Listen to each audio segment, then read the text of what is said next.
Lockdown तो हर किसी का जीवन बदल दिया, अच्छे से बुरा या बुरे से अच्छा।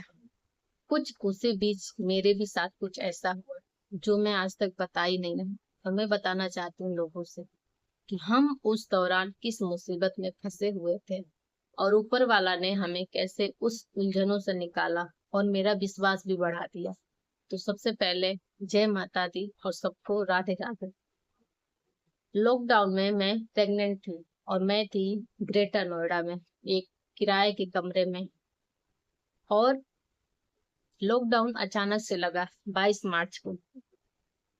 और मेरी जो डिलीवरी हुई थी 19 मई को हुई थी। तो आप अनुमान लगा सकते हैं कि उस समय का मेरा कंडीशन क्या था। और हम लोग सोचे भी नहीं थे, हम लोग मस्त अपना करते थे, खाते थे जो भी। और ये आस था कि चलो, जब समय नजदीक आएगा डिलीवरी का तो हम किसी को बुला लेंगे देखभाल करने के लिए। लेकिन शायद ऊपर वाले को मंजूर नहीं था। 22 मार्च आते आते लॉकडाउन लग गई। और उस दिन से बस मुझे ये था कि मुझे घर जाना है, अपने घर, अपने गांव। घर मेरा है लेकिन वो घर अब घर नहीं रह गया है। मैं कहानी में आगे बता दूंगी कि किस घर का, कौन सी घर का बात कर रही थी। गांव जाने का मन किया, घर जाने का मन किया, लेकिन आप बिलीव नहीं कर सकते, उस समय हमें कोई साधन नहीं मिलता था। हर रात, हर सुबह, हर दिन हम बस साधन के बारे में बात करते थे। इस समय बहुत सारी डीएम से और लोगों से बात हुआ करती थी कि मतलब ये गाड़ी यहाँ से जाने वाली है, हमें भी जाना है, लेकिन कोई साधन नहीं मिला। शायद ऊपर वाला का यही मर्जी थी कि आप यहीं रुको। और सही बताऊं तो हम और हस्बैंड थे। सबसे बड़ी बात की डिलीवरी के समय में ना पैसा था, ना नौकरी थी, और ना ही कोई इंसान था जो सपोर्ट कर सके, क्योंकि हर कोई हलचल में उलझा हुआ था। और हलबली इतनी थी, इतनी हलबली थी कि मतलब किसी के पास से कोई मदद मिलने का 1% का भी विश्वास नहीं। हम लोग इस उम्मीद में थे कि चलो सरकारी हॉस्पिटल है, उससे हम लोग अपना काम निकाल लेंगे, यह हमारा मदद हो जाएगा। 19 मई के पहले 2-3 दिन एम्बुलेंस आया और हमें लेके गया सरकारी हॉस्पिटल में, डिलीवरी हो जाएगी। लेकिन ऐसा कुछ नहीं हुआ। जिस दिन मेरा डिलीवरी होने वाला था उस दिन सरकारी हॉस्पिटल में सुबह गई तो वो हॉस्पिटल वाले ने मना कर दिया कि सरकारी हॉस्पिटल भी बंद हो चुका है कोरोना की वजह से। अब हम लोग और ज्यादा परेशान हो चुके थे, क्योंकि समझ में नहीं आ रहा था अब जाए कहाँ। सब हॉस्पिटल बंद, सरकारी, प्राइवेट। फिर किसी ने बताया कि एक प्राइवेट हॉस्पिटल है इमरजेंसी, उसमें चले जाइए, वो खुला है। उसमें हम लोग गए तो उन्होंने मना कर दिया कि अभी नहीं होगा, अभी टाइम है। और मैं मोबाइल में सब कुछ देखती रहती थी कि कैसे ये सब होता है, कितने दिन टाइम जाने के बाद नुकसान हो सकता है शरीर पे। तो शायद ऊपर वाले की मर्जी थी, हमने नर्स से झूठ बोल दिया कि हमें पेन हो रहा है, आप मतलब ट्रीटमेंट चालू करिए या हमें कुछ भी भर्ती करना, भर्ती करिए। तो उन्होंने किया। तो सबसे बड़ी बात की, हर लेडीज का ऑपरेशन हो रहा था उस हॉस्पिटल में। और मैंने इसके बारे में मोबाइल में पढ़ा था कि मतलब ऐसे होता है तो ऑपरेशन होता है, ये दिक्कत होती है तो होता है, वरना नॉर्मल डिलीवरी तो मतलब हो सकती है। तो मैं नर्स से थोड़ा सा मतलब बोली कि ऐसा है कि मतलब कोई दिक्कत है नहीं, बच्चा मूवमेंट कर रहा है, आप ऑपरेशन ना ही करें तो अच्छी बात है, वरना इस लॉकडाउन में मैं बहुत बुरी तरह से फंस जाऊंगी। एक तो पैसा नहीं है, दूसरा कोई इंसान नहीं है जो देखभाल कर सके। अगर आप लेडीज हो तो आप इस बात को अनुमान लगा सकती हैं। और सबसे बड़ी बात की चलो ये प्रार्थना तो ऊपर वाले ने सुन लिया, माता रानी सुन ली कि ऑपरेशन नहीं हुआ, नॉर्मल डिलीवरी हुआ, 15 से 20 हजार में निपट गया। और 15 से 20 हजार में कोई मेरे फैमिली का एक मेंबर है जिन्होंने मदद की थी, बहुत बहुत धन्यवाद उनको। असली घटना तो अब घटित हुई। मैं उतने 3 महीना में अपने मतलब यात्रा के लिए, गांव जाने के लिए मैं हर रोज गाड़ियां खोजती हूँ लेकिन नहीं मिलता था। लेकिन क्या हुआ कि आज डिलीवरी हुई और कल जो हम लोग ट्रेन बुक किए थे सरकार द्वारा, उसका मैसेज आ गया। मतलब ट्रेन आज इतने बजे जा रही, 6 या 7 बजे शाम के टाइम।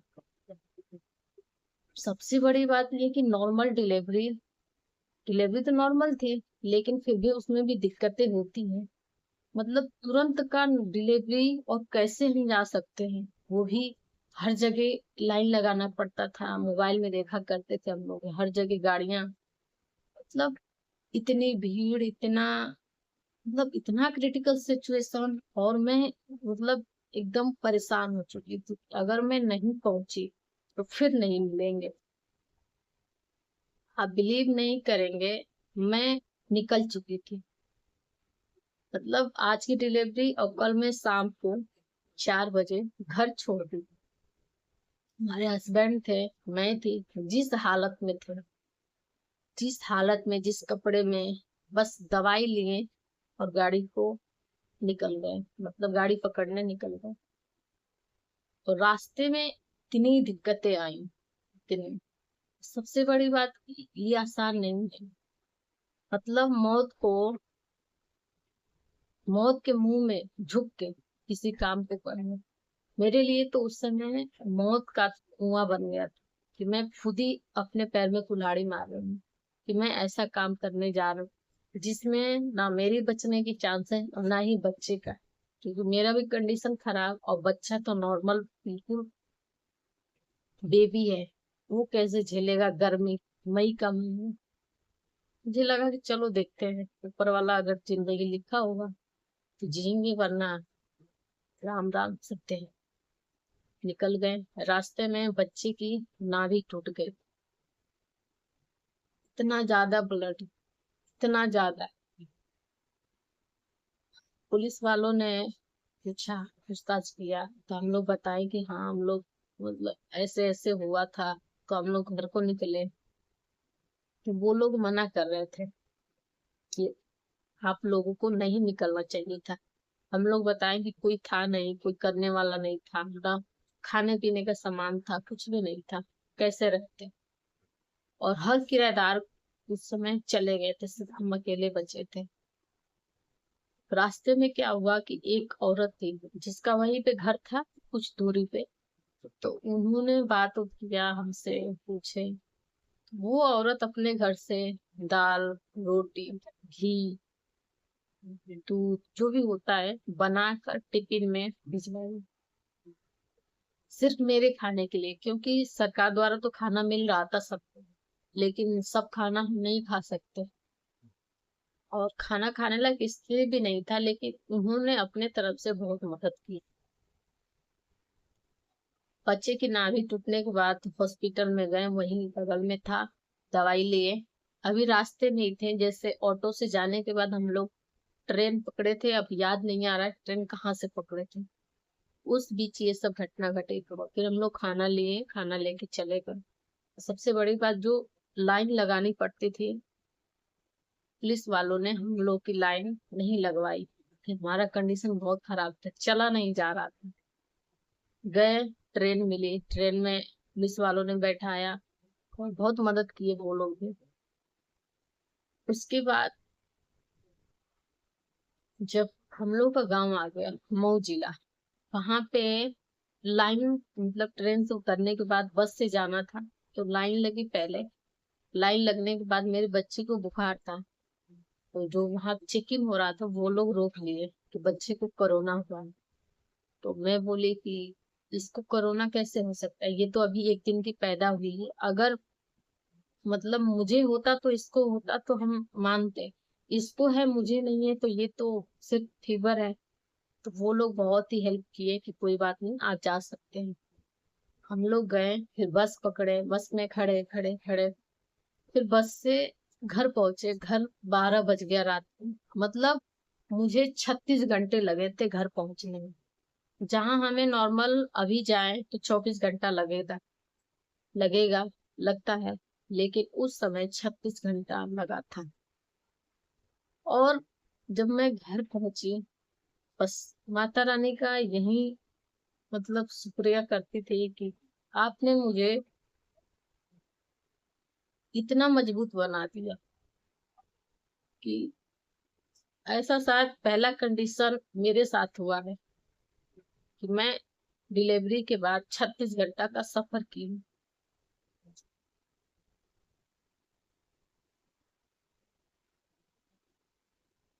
और सबसे बड़ी बात की वो दिन बीत गया अच्छे से, थोड़ा सदमा लगा दिमाग,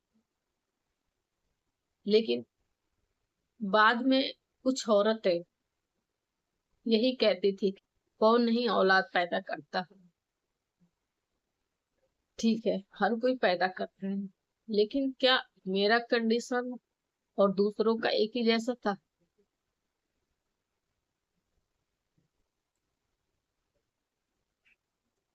कर दिखाया जो नहीं करना चाहिए था, जो नहीं होने लायक था। ये मेरा लॉकडाउन का एक्सीडेंट इंसिडेंट था। ये मेरे लॉकडाउन का इंसिडेंट था जो मैं शेयर नहीं की थी, और ये मैं आज करती हूँ। इंसान सब कुछ कर सकता है, मन में अगर ठान सकता है तो। और ये शायद सुनने में थोड़ा अजीब लग रहा होगा कि ये कौन सी बड़ी बात है, लेकिन बहुत बड़ी बात है। क्योंकि क्योंकि वो दिन समय घूमता नहीं है। हर मिनट का मतलब, हम बच्चे को कैसे लेके गए थे, अपने किस हालत में थे, कैसा समय था, कैसे हम जिंदा रह पाए, बहुत बड़ी बात। धन्यवाद। बस यही होता है, मुझे उसी दिन से भगवान पे और विश्वास ज्यादा बढ़ गया कि वो चाहे तो हमसे कुछ भी करवा सकता है, और भी कुछ भी कर सकते हैं। क्योंकि ये बात सोचने में ही थोड़ा डर सा लग रहा है कि ये कैसे पॉसिबल है, लेकिन हमने किया है।